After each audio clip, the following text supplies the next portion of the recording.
तीन चीजें कभी पीछा नहीं छोड़ती कर्ता का। एक तो पुण्य आपका पीछा नहीं छोड़ता, मरने के बाद पुण्य जीवात्मा को स्वर्ग में ले जाता है, मरने के बाद पाप जीवात्मा को नरक में ले जाता है। पाप भी पीछा नहीं छोड़ता, पुण्य भी पीछा नहीं छोड़ता। दी कर ली उसने हिम्मत करके तो हो जाती, नहीं तो फिर दूसरे जन्म में तीसरे जन्म में ईश्वर प्राप्ति कराए बिना, मन को ईश्वर से मिलाए बिना मंत्र भगवान छोड़ता नहीं। शास्त्र में यहाँ तक कहा है कि जितना भगवान का आदर करते उससे भी भगवान नाम की दीक्षा मिले तो मंत्र का आदर करना चाहिए, क्योंकि भगवान को खींचने वाला, भगवान को प्रकट करने वाला अथवा भगवान से मिलाने वाला भगवान का नाम है। राम न सकई नाम गुण गाई, भगवान भी अपने नाम की महिमा पूरी नहीं गा सकते। राम जी ने पत्थर फेंका तो डूब गया और राम जी के नाम से पत्थर तर गए। राम जी ने तो नपे तुले लोगों को तारा, लेकिन राम के नाम ने तो असंख्यों को तारा। कृष्ण जी ने तो नपे तुले लोगों को तारा, लेकिन कृष्ण की गीता और कृष्ण के नाम ने तो कई लोगों को तारा सवारा। तो ईश्वर, गुरु और मंत्र तीन दिखते हैं, लेकिन तीनों को एक स्वरूप माने। ईश्वरो गुरुरात्मेति मूर्ति भेदे विभागिनो व्योमवत व्याप्तम देवाय तस्मै से गुरुवे नमः। अब एक बात मैं और कहना चाहता हूं कि जिनके पास गुरु मंत्र का धन है, जिनके पास साधना का धन है, वे साधना के धन को और बढ़ाए। भगवान उपाय बताते हैं कि मन को थोड़ा एकाग्र करो और मन में हल्की वासना आए तो उनको निकालो। आपको आसानी से बहुत बहुत ऊंचाइयों के अनुभव होंगे। मन की हल्की वासनाएं ज्यों ज्यों निकलेगी त्यों त्यों मन शुद्ध होगा और शांत होगा, उसमें सामर्थ्य आएगा। ज्यों ज्यों मन में सामर्थ्य और शुद्धि आएगी त्यों त्यों आप सुखी रहेंगे और प्रकृति के रहस्य खुलते चले जाएंगे। मन के कारण ही आप स्त्री बनी है, मन के कारण ही आप पुरुष हैं। मन ही पटेल बना है और मन ही सिंधी बना है, मन ही गुजराती बना है, मन ही पंजाबी और मन ही पापी और मन ही पुण्यात्मा। मन ही स्वर्ग ले जाता है, मन ही नरकों में भटकाता है। मन ही ईश्वर से मिलाता और मन ही नीच हो गया तो पेड़ पौधों की योनि में धकेल देता है। मनुष्य और पेड़ की योनि में जा गिरता है, किरकिट की योनि में जा गिरता है। क्यों? कि मन को शुद्ध नहीं किया, जप तप नहीं किया, शराब कबाब या और कुछ कर्म किए तो मरने के बाद नीच गति हो गई। मन ही प्रेत करके भटकाता है और मन ही योगी बना देता है और मन ही योगेश्वर बना देता है और मन ही तत्वज्ञानी गुरु की शरण ले जाए और तत्वज्ञान पाले तो हजारों योगी जब नमन करते हैं, ऐसा ब्रह्म परमात्मा का साक्षात्कार करा सकता है। इसलिए आपको बहुत सुंदर मौका है, आप सचमुच में बहुत भाग्यशाली हैं। आपको जितना घर बैठे ये मिल रहा है उतना अगर हमको घर बैठे मिलता तो अभी हम जहाँ हैं उससे कई गुना हम आगे होते। हम तो घर बार छोड़कर भटके थे गुरु को खोजने और न जाने क्या क्या पापड़ वेले थे और गुरु के द्वार पर भी न जाने क्या क्या कठिनाई और कष्ट सहे थे, तब कहीं मिला और आपको हंसते खेलते होली और धुलेटी खिलाते जो चीज मिल रही है उसके आगे मेरे से भी आप ज्यादा भाग्यशाली हैं। अब इसका कीमत आप कितनी समझते हैं, इसका महत्व कितना समझते हैं, इसका फायदा आप कितना लेते हैं, वो आपके ऊपर है। कभी कभी कोई चीज आसानी से मिलती है तो आदमी उसकी कद्र नहीं करता। कभी ऐसी ऊंची बात मिलती है लेकिन आदमी सुनी अनसुनी कर देता है। जब अपनी भूख होती और आप पूछते और आपको ही सुनाई जाए तो बस लोग समझते कि मेरे लिए हाँ अब मैं ठीक हो गया, हाँ अब समझ में आ गया। लेकिन तुम्हारे समझ में आ जाए ऐसी कई बार कथा में तुम्हारे प्रश्नों के उत्तर आ जाते हैं। एक एक व्यक्ति का सवाल कैसे सुनूंगा, एक एक व्यक्ति के सवाल का जवाब कैसे दूंगा। सत्संग में कईयों के सवाल, मानसिक सवाल सुने जाते हैं हृदय से और उनके उत्तर भी हृदयेश्वर की कृपा से दिए जाते हैं। तो कभी ऐसा न सोचना कि ये किसी के लिए कहा है। आपकी समस्याओं का समाधान सत्संग में आता है। आपकी मन की ऊंचाइयों की यात्रा करने की कलाएं सत्संग में आती हैं। आपके पाप मिटाने की कलाएं और पाप मिटाने का कीर्तन और सत्संग और जप सत्संग में आता है। इसलिए सत्संग की बड़ी भारी महिमा गाई गई है। एक घड़ी आधी में पुनियाद, तुलसी संगत साध की हरे कोटि अपराध। अहमदाबाद में माणिक चौक है। माणिकनाथ जोगी वहां रहते थे, जहां अभी माणिक चौक है। अहमद बादशाह उनकी जमीन हड़प करता था। माणिकनाथ जोगी ने जप करते जाए, मौन रहते जाए और जप करते जाए, दुख और दोष मिटते हैं, चित्त पावन होता है, अपना दायित्व पूर्ण करने की योग्यता बढ़ती है। छोटी छोटी इच्छाओं न कर, छोटी छोटी जिस बात से शरीर मन और बुद्धि कमजोर होती है, वो बात, वह कर्म और वह खुराक विष की नाई समझकर उसको ठुकरा दे। जिससे शरीर मन और बुद्धि बलवान होती है वो धर्म है, और जिससे निर्बल होती है वो अधर्म है। तो मन को, बुद्धि को और तन को निर्बल बनाने वाले कर्म धर्म नहीं हो सकते। बापूजी उपवास रखते तो निर्बलता आ जाती नहीं, उपवास रखते हैं स्थूलता कम होती है, दूसरे दिन मनोबल बढ़ जाता है, स्फूर्ति बढ़ जाती है। शरीर भले थोड़ा निर्बल लगे लेकिन फिर अच्छी तरह से शरीर बलवान भी बन जाता है।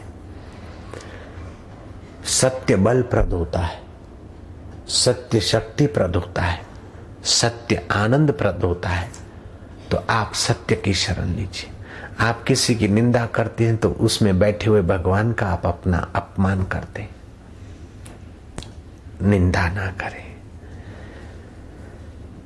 फरियाद ना करें। क्या करें, ऐसा है वैसा है, मैं क्या करूं, मेरा कोई नहीं। अपने को कोसे नहीं।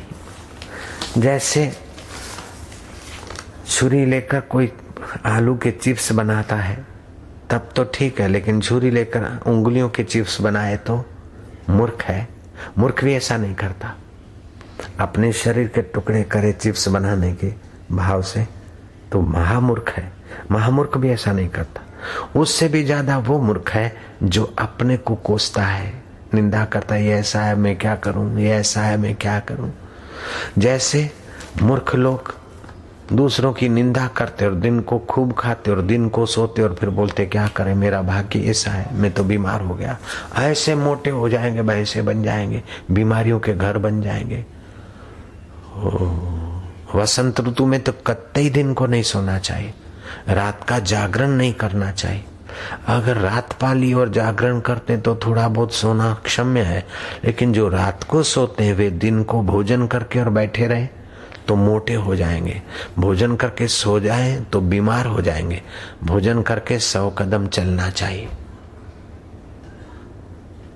हफ्ते में एक आध बार उपवास रखना चाहिए। निंदा करना, निंदा सुनना ये भी बुरा है, और अपने को कोसना ये तो महा बुरा है। अंधकार है, क्या करे चारों तरफ, मेरा कोई नहीं है, मेरा कोई नहीं, मैं मर जाऊंगी। ना ना, अपने को कोसो मत। अंधकार है तो प्रकाश भी है। मैं तो मर गया, मेरा विनाश हो गया, नहीं भैया, विनाश है तो फिर नव विकास भी तो है। निराश होने की कोई बात नहीं है। पतन है तो उत्थान का अवकाश भी है। मृत्यु है तो जीवन का भी सूर्योदय है। हार है तो जीत का दिन भी है। अपने को निराशा की खाई में मत गिराओ। हजारों निराशाओं के भीतर भी एक आशा रखो कि मेरा आत्मा तो अमर है, देर सवेर परमात्मा का शाश्वत स्वरूप है और परमात्मा का नाम है। फिर निराशा की नाली में अपने को मत गिराओ, निराशा की खाई में अपने को मत गिराओ। बुद्ध का मौसेरा भाई, बुद्ध की मासी का बेटा आयुष्मान नंद संसार की नश्वरता का विवेक किया। कितना कमाया, कितना रखा, कितना पहरा, अंत में शरीर मर जाएगा। कितना जीभ को स्वाद दिलाया, अंत में ये जल जाएगी, खाक हो जाएगी। आंखों को कितना भी दिखाया, लेकिन अंत में ये तो जल जाएगी। ऐसे दिन कब आवेंगे कि बुद्ध की नाई में भी अपनी आत्मा का उद्धार करूंगा। विवेक करते करते आयुष्मान नंद एक दिन अपनी पत्नी को समझाने में सफल हो गया। पत्नी से सम्मति लेकर वो भिक्षुक बनने को निकल पड़ा। कुछ तो ऐसे बहादुर होते हैं कि ईश्वर पाने के लिए चल पड़े तो किसी के सम्मति की जरूरत नहीं। अंतरात्मा वहां बोलता है तो चल पड़ो। हमने किसी की सम्मति की गुलामी नहीं की। कई लोग नहीं करते हैं, बहादुर होके निकल पड़ते हैं। कोई बेचारे होते तो चलो। पत्नी को समझाने में सफल हो गए आयुष्मान आनंद। पत्नी ने विदाई दी, लेकिन भरी आंखें, भरे कंठ। जाते जाते पत्नी ने आयुष्मान आनंद को कहा कि कभी कभार इस अबला को भी याद कर लेना, इस पतिता की भी कभी स्मृति कर लेना। जाओ तो भले जाओ, अपना जीवन सफल करने को जाते हो, मैं रोकती तो नहीं हूं, लेकिन इस पतिता को कभी याद कर लेना। बस आयुष्मान नंद बुद्ध के भिक्षुक गणों में आ तो गया, साधु तो बन गया, लेकिन जब ध्यान करे, मन की योग्यता को बढ़ाने को करे, बुद्धि के दोषों को मिटाने के लिए जप और ध्यान उत्तम साधन करे, तो साधन में मन लगने के आसपास बस कभी कभी इस पतिता को याद कर लिया करना। आंसू बहाती आंखें, भरा कंठ, द्रवित हृदय, पत्नी का चेहरा। आयुष्मान आनंद ज्यों भूलने को करे त्यों वह पत्नी का चेहरा आ जाए और वो शब्द आ जाए, पतिता को याद कर लेना।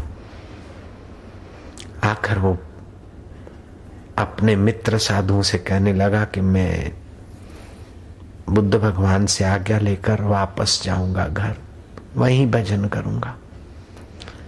साधु ने समझा कि गृहस्थी जीवन तो वैसे ही काम, क्रोध, लोभ, मोह, छल कपट का मैदान होता है। वहां अगर रहकर भजन हो जाता तो सभी महापुरुष वहीं से निकलते। इतनी सारी बस्ती है, इतने सारे श्रद्धालु लोग हैं, कौन बुद्ध पुरुष निकलता है घर में रहकर? कौन महापुरुष बन जाता है? थोड़ी बहुत कमाई की, फिर खर्च हो गया, कमाई की, खर्च हो गया, कहीं काम में, क्रोध में, लोभ में, मोह में, सातत्य नहीं हुआ। बोले ये बात तो सच्ची है, लेकिन लगता है कि घर में जाकर मैं भजन करूंगा तो ठीक रहेगा। याद कर लेना पतिता को। इन आंसुओं को कभी मन से पहुंच लेना। जाते हो तो जाओ, प्रणाम स्वीकार कर लेना। उसकी नम्र वाणी, उसकी सेवा, उसके आंसू, भरा गला, द्रवित हृदय मुझे यहां बैठने नहीं देता, मैं घर जाऊंगा। जीव को कैसी माया घेर लेती है। आया था तो अकेला और मरेगा तभी भी अकेला ही जाएगा। और बीच में क्या करूं, उसके बेचारे का क्या होगा, उसका क्या होगा, उसका क्या होगा। मैं ऐसा करके भजन करूंगा, वैसा करके भजन करूंगा।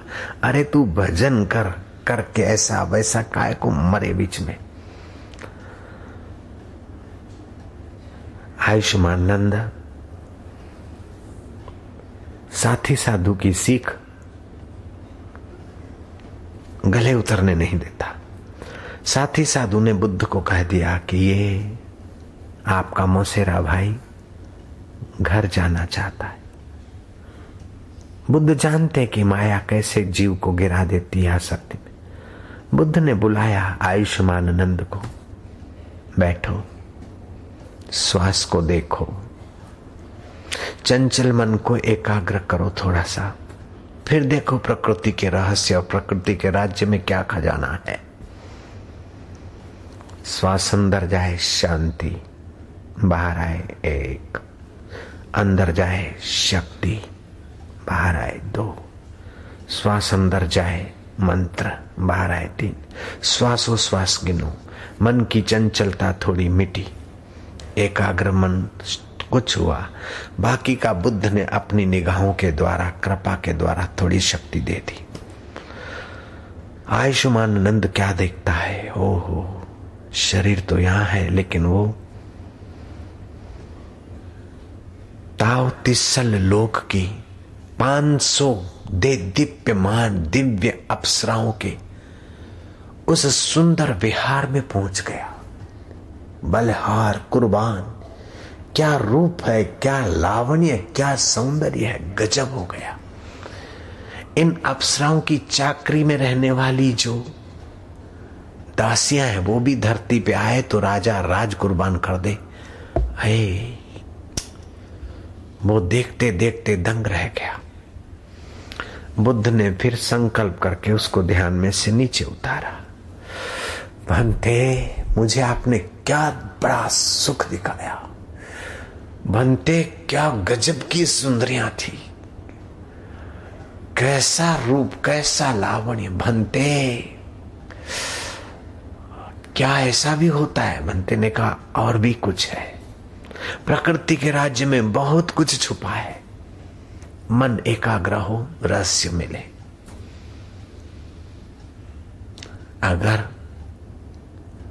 आयुष्मान नंद तू 1 साल तक ब्रह्मचर्य का पालन करे, संसार न भोगे और उस ऊर्जा को ऊर्ध्वगामी करे और ध्यान और जप का आश्रय ले, तो मैं उस ताव तिसल लोक की 500 अप्सराएं तुझे अर्पित कर सकता हूं। वे तेरी चाकरी करेंगी और उनका खान पान तुझे कोई व्यवस्था नहीं करनी पड़ेगी। उस लोक में संकल्प मात्र से हो जाता है और तुझे भी मिल जाएगा इच्छा मात्र से। जैसे सपने में तुम चाहते हो ऐसी चीजें आ जाती है, उससे ज्यादा ठोस ही है। बोले भंते में 1 साल कर लूंगा। आयुष्मान नंद को लालच लगी उस दिव्य भोग भोगने की। तत्परता से जप करता है, मन को एकाग्र करता है, योग्यता निखरी, प्रकृति के रहस्य खुले। वर्ष पूरा नहीं हुआ, बुद्ध ने पहले ही बुलाया कि मैंने वचन दिया था, मैं अपना वचन निभाने को तैयार हूं। ताव तहसील लोक की 500 अप्सराएं तेरी चाकरी में रहे, मैं ऐसी व्यवस्था करवा दूं। वो बोलता है भंते क्षमा करो। अब तो अंतरात्मा में इतनी शांति और इतना आनंद आ रहा है कि इंद्रियों के द्वारा उनको देखकर, उनको भोग कर जो सुख मिलेगा वो तुच्छ होगा। उनके भोगे और देखे बिना अभी जो सुख मिल रहा है वो बहुत ऊंचा है। ये आत्म सुख में मुझे रहने दो, मुझे उन अप्सराओं के पास न भेजो। तो आपके मन में ये भी तो शक्ति है कि 500 अप्सराएं आपकी चाकरी में रहें और दिव्य भोग दे। उससे भी ऊंचा सुख आपका मन आपको अपने अंतरात्मा में अनुभव करा सकता है। तो क्यों न आप उसको उस प्रकार की सीख दें, ट्रेनिंग दें, शिक्षा दें।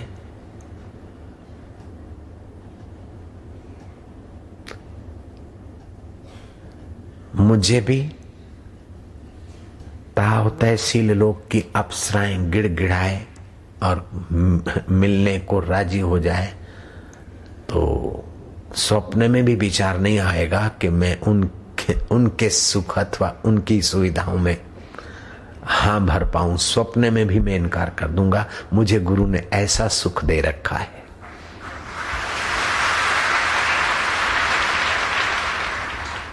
मुझे स्वप्न में भी ये नहीं आता कि मैं प्राइम मिनिस्टर बन जाता तो कितना अच्छा होता, अथवा बन जाऊं ना। मेरा ऐसा कौन सा पाप है जो मेरे को ऐसा विचार आने दे? कभी नहीं आता। हाँ, ये होता है कि अगर हम डट जाएं तो गुरु कृपा से थोड़ा पात्र हो तो उसको प्राइम मिनिस्टर बना सकते हैं। ये तो आता है भीतर जयराम जी की। लेकिन हम बन जाएं ऐसा नहीं आता। प्राइम मिनिस्टर बनने में जो वो सुख नहीं जो अभी है, तावस तहसील लोक में वो सुख नहीं जो अभी है। स्वर्ग में मुझे जाने की इच्छा नहीं है। आपको परमात्मा का ज्ञान हो जाए तो आप अपने शिष्य को अपने संकल्प मात्र से, दुआ मात्र से स्वर्ग का अधिकारी बना सकते हैं। ये वो आत्म खजाना है। बस मन को थोड़ा ललक लगा दो। तो ललक लगाने के लिए भगवान उपाय बताते हैं, बड़ा सुंदर, बड़ा सरल। भगवान कहते हैं आपका मन जहां जहां जाए वहां वहां से उसको घुमाकर अपने आत्मा में, अपने ईश्वर में ले आओ। ईश्वर के सुख में उसको लगाओ, ईश्वर की एकाग्रता में, शांति में लगाओ। यतो यतो निश्चरति यतो यतो मनश्चंचलम स्थिरम मनश्चंचलम ततस्ततो नियमेस्तद् ततस्ततो नियमेतद् आत्मन्नेव वशं नयेत आत्मन्नेव वशं। ये अस्थिर जल्दी स्थिर नहीं रहता और ये चंचल मन अर्थात एक जगह लगता भी नहीं और कभी कुछ चाहता कभी कुछ और जहां तहां भागता है। इसका स्वभाव है, ये इसका स्वभाव है। लेकिन इसको मोड़ना परम पुरुषार्थ है, परम लाभ है। जहां जहां विचरण करता है वहां वहां से हटाकर एक परमात्मा में ही लगाए। एकाग्रता करना, मन को एकाग्र करना अच्छा है।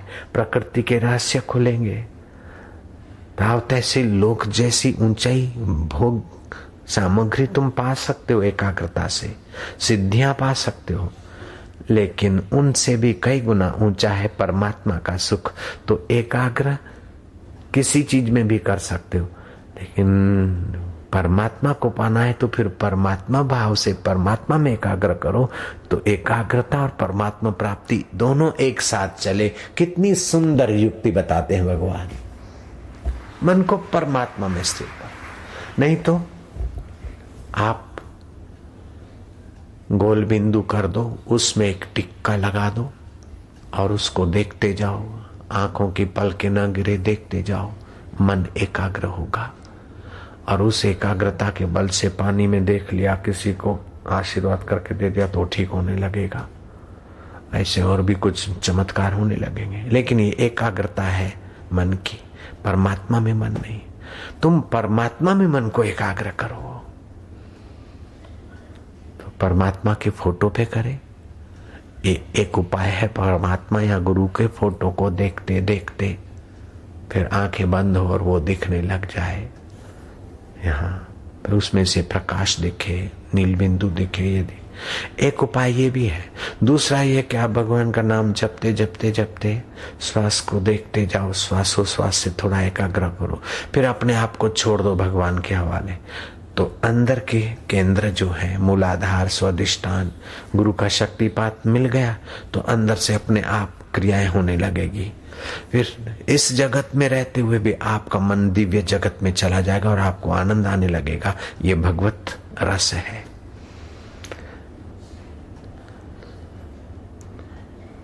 पादस्थ, पिंडस्थ, रूपस्थ, रूपातीत, 4 प्रकार के ध्यान है। जो तुमको सुविधापूर्ण लगता है और जिसमें तुम्हारी गति वो करो। और भी उपाय है।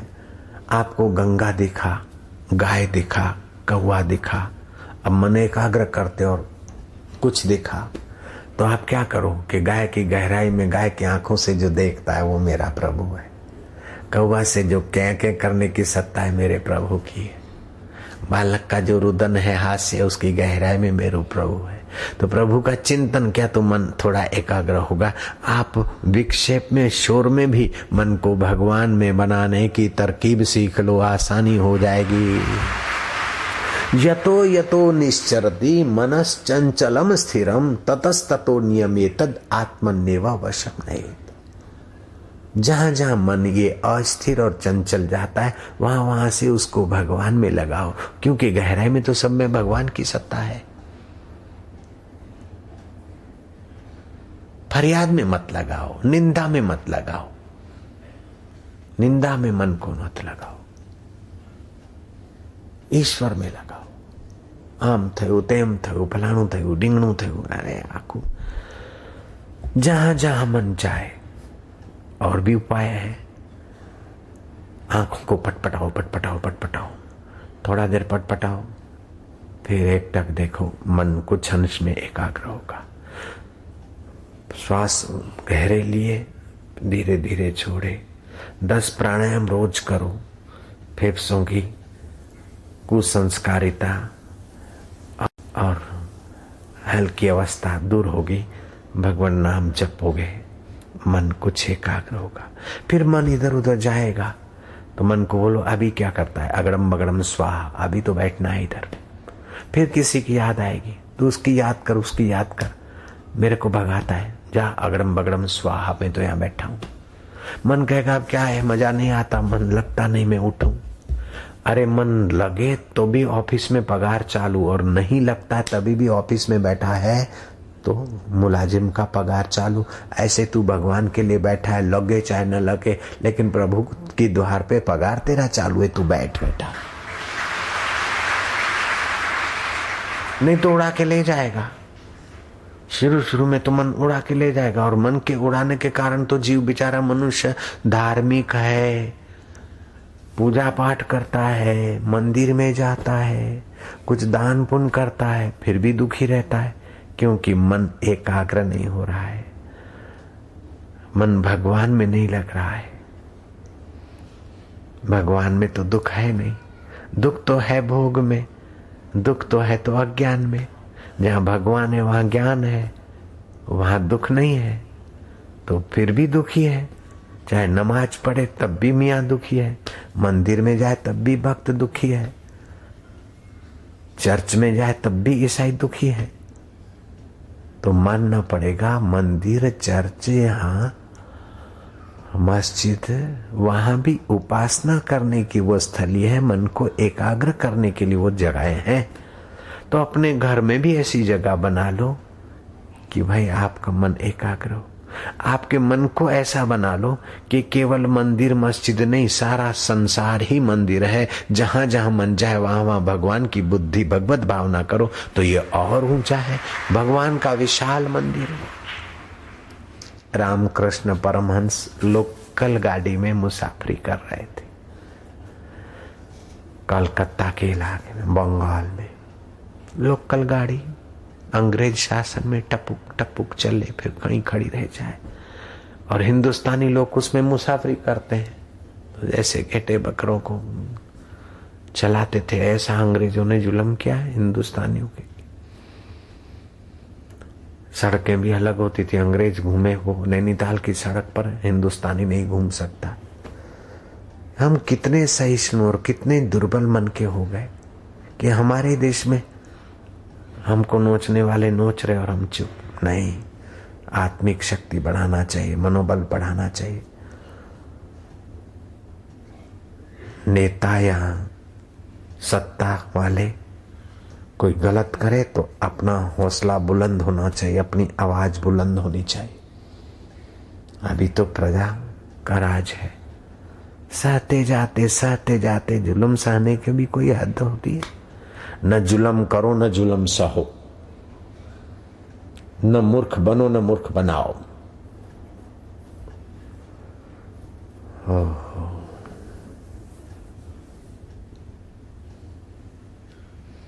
रामकृष्ण थर्ड क्लास गाड़ी में बैठे, गाड़ी कहीं खड़ी हो गई। रामकृष्ण की नजर कर पड़ी कि वो पीली पत्तों का पेड़ है।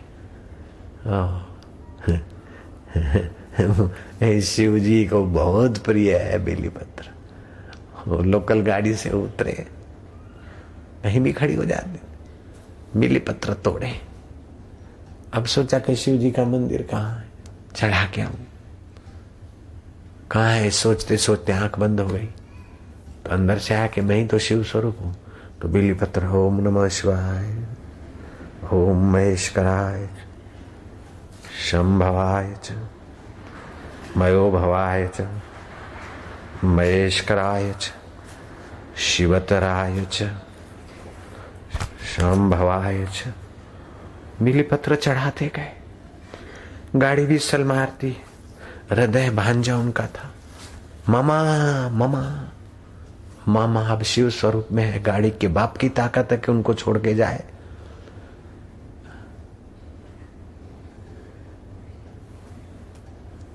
ध्यान से उठे, बैठे, गाड़ी चली। खैर गाड़ी रुक जाना, ये तो हम लोग पहले साधना करते थे तो ये खेल करते थे, लेकिन लगा कि ये भी छोड़ो। नए नए साधक थे ना, तो ऐसा सब खेल कर देते थे। कोई साथ में होता था, भगत बापूजी क्या करे, चालू गाड़ी में तो भोजन नहीं करना, भूख लगे। मैंने अच्छा भाई रोक दे, कैसा गाड़ियां रुक जाती है वो, लेकिन तुम्हारे आत्मा में गाड़ी रोकने की शक्ति या गाड़ी चला देने की शक्ति नहीं, तुम्हारे आत्मा में अनंत शक्तियां हैं। और उन अनंत शक्तियों को ये बाहर खर्चो या दिखाओ, ये ठीक नहीं। और अनंत को पाने में अनंत शक्ति लगा दो, फिर जो होता है ठीक है। हाँ बाबा, वाह वाह वाह। तो जहां जहां मन जाए भगवान की भावना करे, जप करे, श्वासोश्वास में भगवान नाम गिने। कभी मन नहीं लगता है तो पंजों के बल से थोड़ा जंपिंग करके फिर बैठे, मन लगेगा। फिर भी नहीं लगता है तो बोले भगवान अब मन नहीं लगता, गुरुजी मन नहीं लगता। मन तू लगे चाहे ना लग, तू जा भाड़ में, मैं तो ये बैठा, नहीं लगो तो नहीं लगो।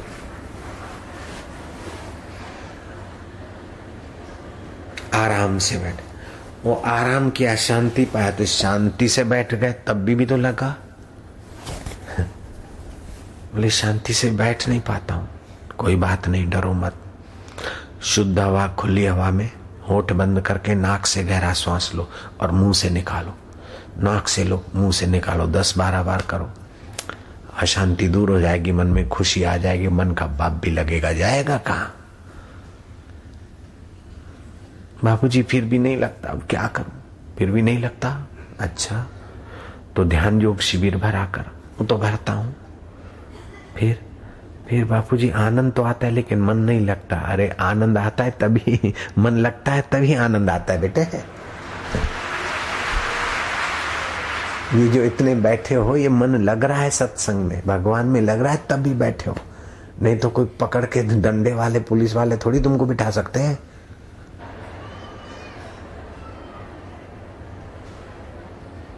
अभी श्वास अंदर जाता है उसको देखो, बाहर आता है उसको गिनो।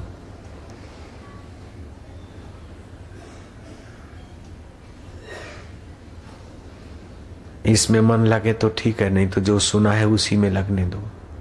नहीं लगे तो ना लगे, चलो लगाने की कोशिश ही छोड़ दो। बैठे मजे से, अच्छा लगता है, आनंद आता है, देख ले।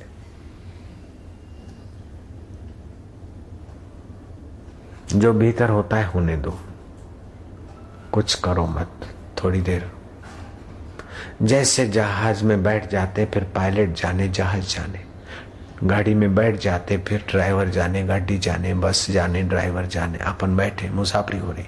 ऐसे चुपचाप बैठो, आपकी मुसाफरी हो रही है, आपकी तपस्या हो रही। आप किसके लिए बैठे वो भगवान जानते हैं, मैं भी जानता हूं, तुम भी जानते हो। कुछ भी मत करो, बैठे रहो। अगर थक गए और जगह मिलती तो थोड़ा टेका भी दे के बैठो।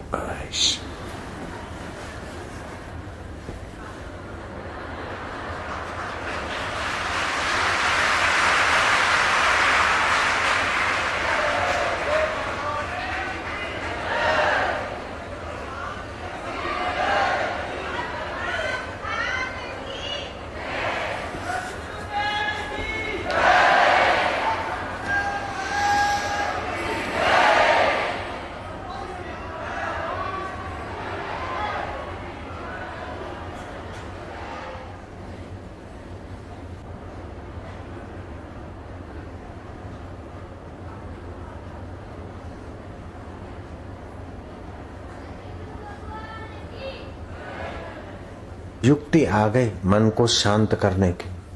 आप बैठे बैठे मन को शांत कर देंगे, ध्यान करने बैठो नहीं, ऐसे ही बैठो तब भी मन शांत हो सकता है।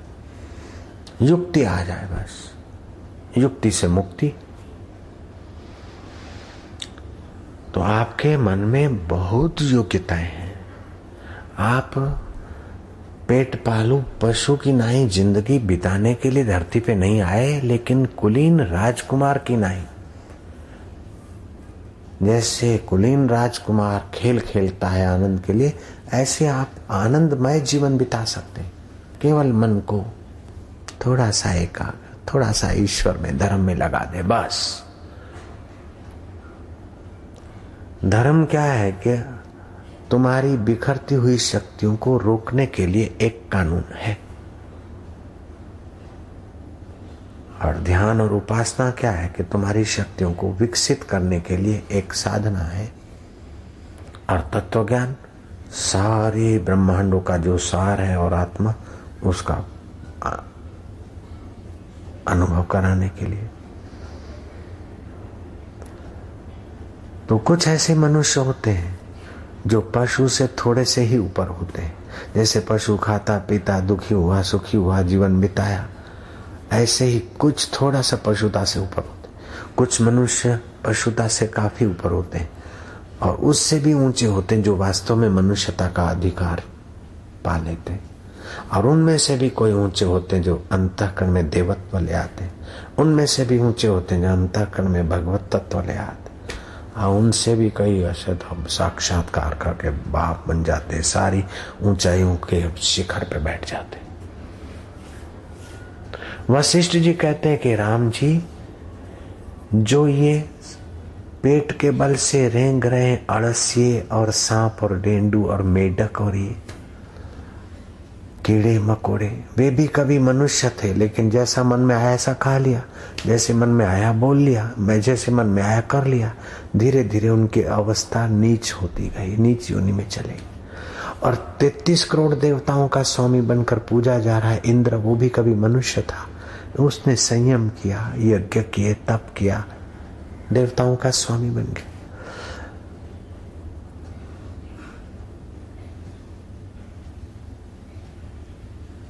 तो आपका मन ही तो है। मन का लालन पालन करके उसको एकाग्र किया और ईश्वर की तरफ लगाया, धर्म की तरफ लगाया, आपका विकास हो गया। मन में आया और कूड़ कपट करके थोड़ी देर के लिए टेम्पररी मजा लेने में आपने धर्म का, एकाग्रता का, पवित्रता का, मानवता का गला घोंट के भी जैसा मन में आया ऐसा करने लग गए, तो धीरे धीरे आप पतन की तरफ चले गए। इसीलिए भगवान कृष्ण कहते हैं, आत्मैव आत्मनो बंधु आत्मै रिपुरात्मना बंधुरात्मनात्मा तस्य ये नात्मैवात्मना जिता अनात्मनस्तु शत्रुते वर्तेतात्मे शत्रुवत। मनुष्य अपने आप का मित्र है। अगर मन को संयत करता है, एकाग्र करता है, मुझ में लगाता है, तो अपने आप का वो मित्र है। अगर मन में जैसा आता है, इंद्रियां जहां घसीट के ले जाती है, वैसे ही छूट छाट करके खाता पीता और ऐश आराम में लगता है, तो अपने आप का वो दुश्मन है। दुनिया के सब दुश्मन मिलकर इतना नहीं बिगाड़ सकते जितना मनमुख जीवन करके मन हमारा सत्यानाश कर सकता है। दुनिया के सारे प्राइम मिनिस्टर, सारे राष्ट्रपति, सारे सेनापति राजी हो जाए तो इतना लाभ नहीं करा सकते जितना मन ईश्वर में लगने से लाभ होता है, उतना वे लोग लाभ नहीं करा सकते।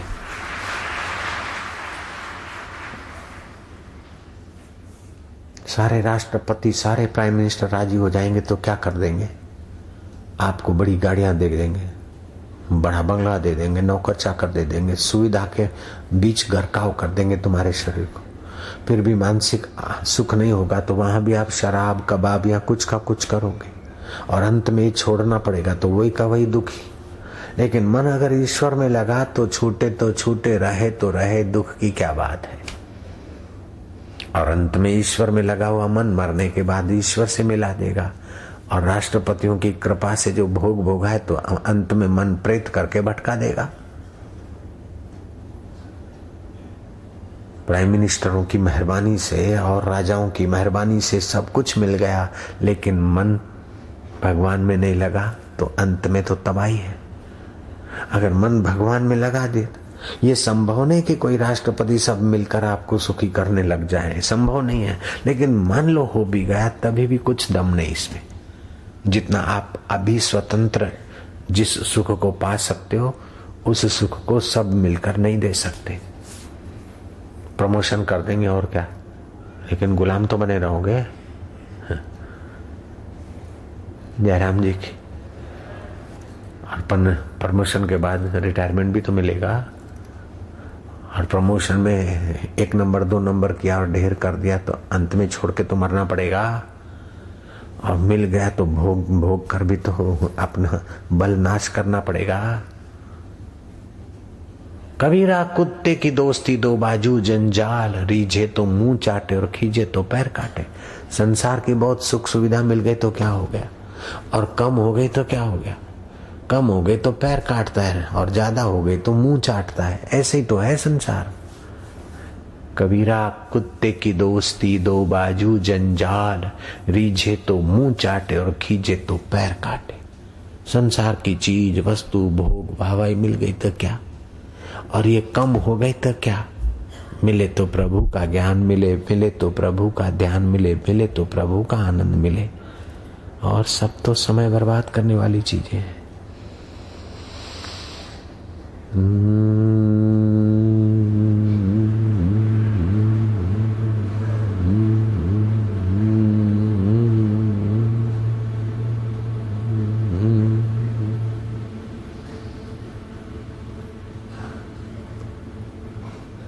आपका एक एक मिनट महान पुण्य अर्जित कर रहा है।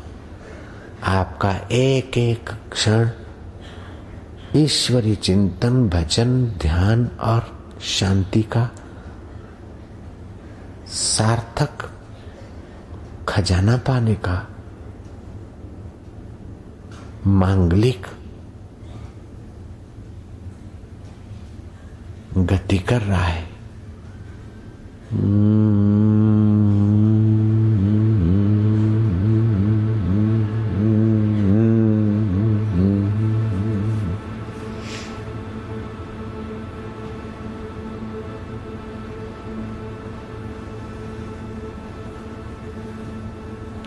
कितनी मंगल घड़ियां हैं। त्योहारों का समय, तापी का तट, संध्या का समय, भगवान का ज्ञान, भगवान का सुमरन और भगवान का ध्यान और भगवान की ही खुशी, भगवान का ही आनंद।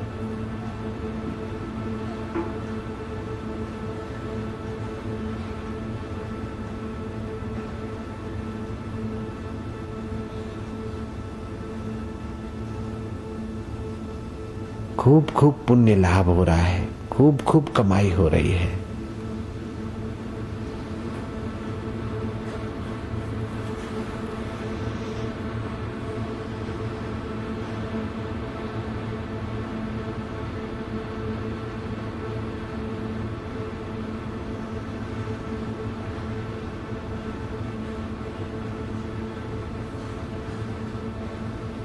आनंद, शांति।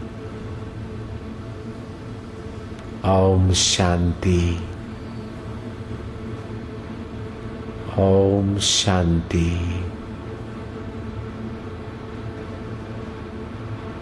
हरि ओम शांति। शांत होते जाएं। चुप चुप, शांत। ओम शांति।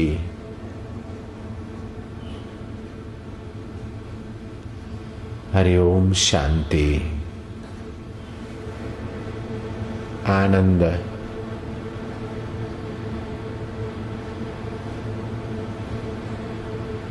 आत्मशक्ति, दृढ़ भक्ति।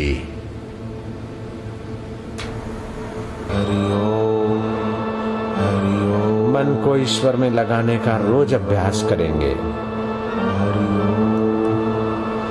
ईश्वर के सिवाय मन कहीं भी लगेगा तो अंत में रोना पड़ेगा। हम तो ईश्वर में ही मन लगाएंगे।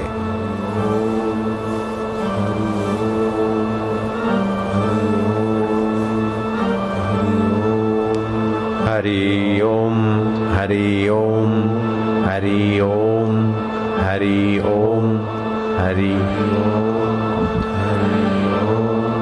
हरि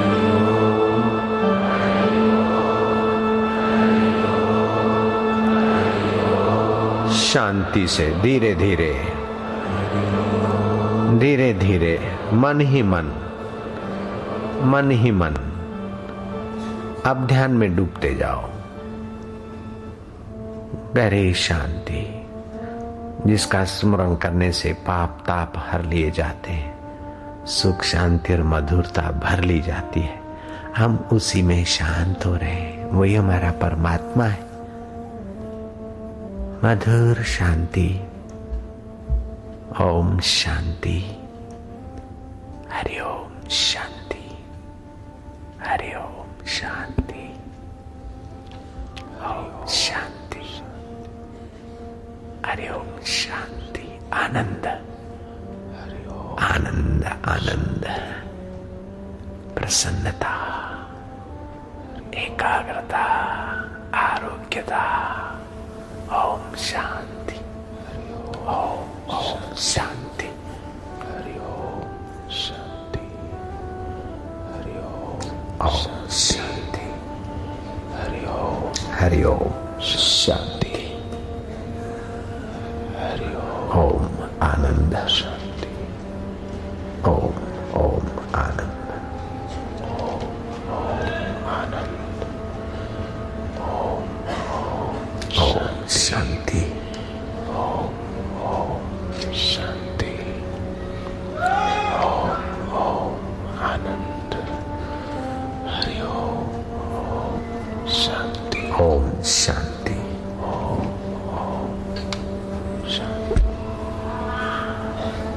ओम शांति।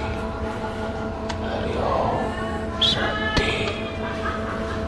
ओम आनंद। हरि ओम शांति।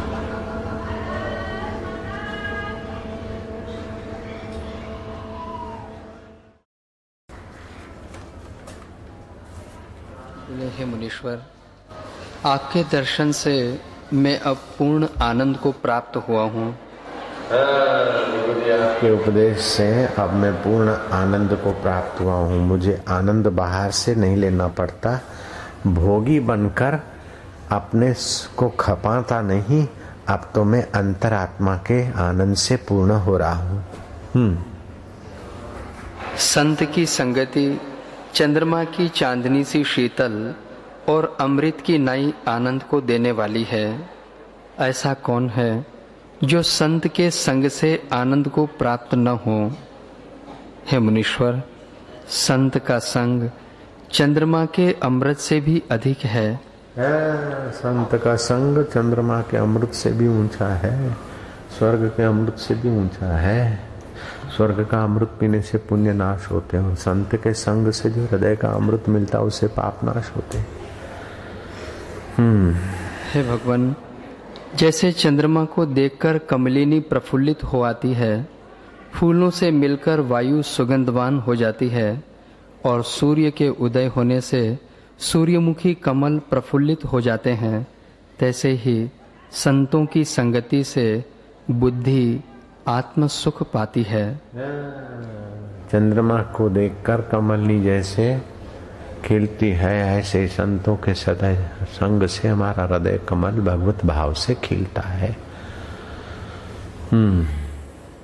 हे भगवान, ऐसा कौन है जो दीपक हाथ में लेकर गड्ढे में गिरे, और वह कौन है जो दीपक हाथ में लेकर तम को देखे।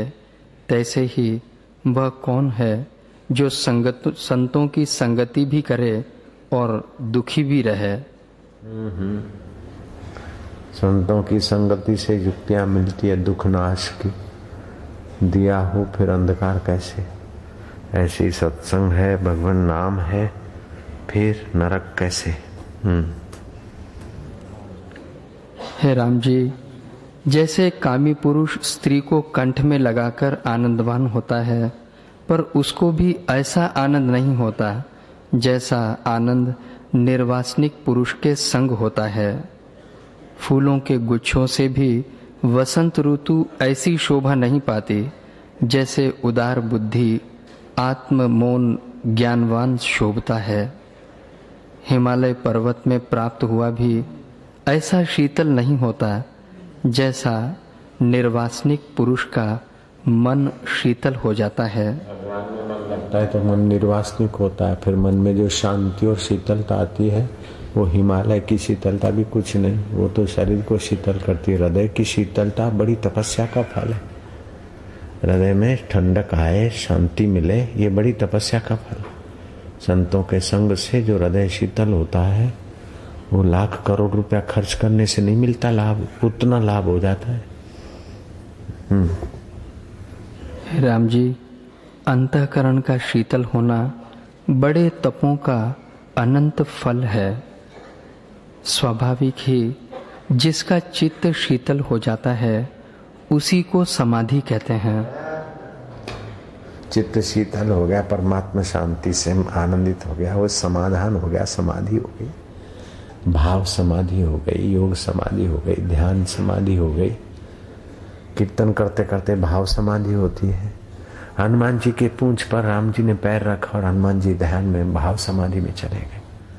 पूंछ में पीड़ा होती है लेकिन प्रभु के पैर से आए हैं भाव समाधि। कीर्तन करते करते मीरा की भाव समाधि, अपने लोगों की कईयों की होती रहती है। सुनते सुनते भाव समाधि, सुख मिलता है, पीस मिलता है, मौज peace. No Dubai peace, no Europe peace, no America peace, but India is so much peace. India is great and spiritual, sure.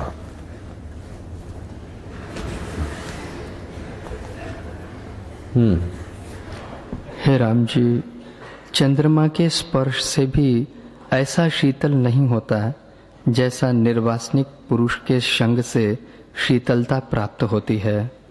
चंद्रमा तो बाहर की तप्तता मिटाता है परंतु भीतर की तप्तता निवृत्त नहीं करता, पर ज्ञानवान के संग से हृदय की तप्तता भी मिट जाती है और परम शांति को प्राप्त होता है।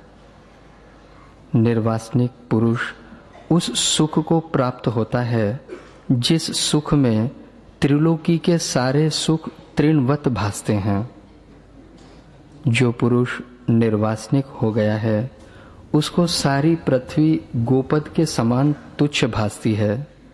मेरू पर्वत एक टूटे वृक्ष के समान भासता है और चारों दिशाएं डिब्बी के समान भासती हैं, क्योंकि वह परम उत्तम पद को प्राप्त हुआ है और उसको त्रिलोकी की विभूतियां तृण की नई तुच्छ लगती हैं। ऐसे आश्चर्य पद में उन्होंने विश्राम पाया है। अनंत जगत के कर्ता जो परब्रह्म परमात्मा, उसके साथ एक होकर विश्राम पाया आत्मा। उनकी उपमा किससे दीजिए? कहाँ कहाँ व्यापक है, कहाँ कहाँ होते, ऐसी कौन सी जगह है जो नहीं होते वे? ऐसी कौन सी जगह है जो वो नहीं है? उनका शरीर भले किसी जगह पे देखे, बाकी वो उनका अपना आपा तो अनंत ब्रह्मांडों में व्याप्त है। जैसे इंद्र अपने पूर्व में शोभा पाता है, तैसे ही ज्ञानवान देह में रहकर भी शोभायमान होता है। हे राम जी, बार बार योग वशिष्ठ पढ़े, 3 घंटे जप करे, 3 घंटे ध्यान करे, 3 घंटे शास्त्र पढ़े, 3 घंटे गुरु के देवी कार्य में ईमानदारी से लगे, साक्षात्कार जल्दी हो जाए। पहले तो ये कहा कि दिन का 2 हिस्सा कर दे, एक हिस्सा सत्पुरुषों की सेवा और एक हिस्सा साधना। फिर थोड़ा समय बीते तो दिन के 4 हिस्से कर दे, 3-3 घंटे दिन में, कुल मिला के 3 घंटे जप, 3 घंटे ध्यान, 3 घंटे शास्त्र विचार, 3 घंटे सदगुरु की सेवा। ज्ञान हो जाएगा, परमात्मा का अनुभव हो जाएगा। राम जी, जिसने आत्मरूपी तीर्थ में स्नान किया है वह अपवित्र को भी पवित्र कर देता है। वो तो पवित्र हो जाता है, अपवित्र को भी पवित्र कर देता है। जिसने आत्मा जहाँ जहाँ मन जाए भगवान में लगा दिया और भगवान का साक्षात्कार कर लिया, वो तो तीर्थों को भी पवित्र कर लेता है, अपवित्र को भी पवित्र कर लेता है। रविवार को ऑफिस बंद होती है, दूसरे शनिवार को भी ऑफिस बंद होती है, लेकिन जब प्राइम मिनिस्टर आता है तो सारे ऑफिसर हाजिर हो जाते हैं, चाहे रविवार हो चाहे कुछ हो। उस इलाके का बड़ा नेता आ जाता है तो ऑफिस बंद वाले भी हाजिरी लगती तो आ जाते हैं। ऐसे ही सारे ग्रह नक्षत्र ज्ञानी की हाजिरी मात्र से सब हाजिर हो जाते। सारे ग्रह नक्षत्र वार तिथियां ज्ञानी के आगमन मात्र से सब अनुकूल हो जाते। वैसे तो कलेक्टर साहब नहीं मिलते, लेकिन मुख्यमंत्री आ गए तो कलेक्टर साहब वहां हाजिर मिल जाते। फलाने साहब बोले अभी नहीं है साधारण आदमी के लिए, और मुख्यमंत्री या प्राइम मिनिस्टर आ गए तो उस इलाके का साहब लेफ्ट राइट। ऐसे वो ज्ञानवान होता है तो सारे ग्रह नक्षत्र तिथियां वार त्योहार सब अनुकूल हो जाते। ज्ञानी की हाजिरी मात्र से वातावरण में प्राकृतिक लीला होने लगती।